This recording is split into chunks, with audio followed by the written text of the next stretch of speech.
टांगियां वाला से अली हसन साबरी की रिपोर्ट के मुताबिक मारूफ सियासी समाजी रहनुमा PP 103 रियासत बलोच ने अपने ताज़ा बयान में कहा कि भारत को वार्निंग देते हैं कि अगर किसी भी दुश्मन मुल्क ने पाकिस्तान में दहशत गर्दी या जारहियत की कोशिश की तो भरपूर मुज़ाहमत का ऐसा सामना करना पड़ेगा कि जिसकी मिसाल कभी तारीख में नहीं मिलती। उन्होंने कहा कि हमारे दाखिली सियासी इख्तलाफात अपनी जगह, लेकिन मुल्क की सालमियत खुद मुख्तारी पर पूरी कौम एक सफ़े पर है। रियासत बलोच ने मजीद कहा, पाकिस्तान ने हमेशा अमन का दामन थामे रखा है। अगर किसी ने हमारी अमन पसंदी को कमजोरी समझा तो ये उसकी फिर भूल होगी।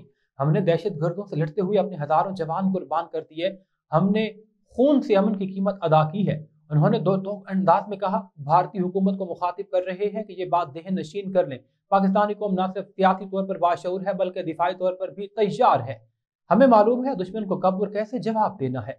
रियासत बलोच ने बैन अल-अक़वामी बिरादरी पर जोर दिया कि वो जनूबी एशिया के अमन को लाहिक भारतीय इक़दाम और जंगी जुनून का संजीदगी से नोटिस ले।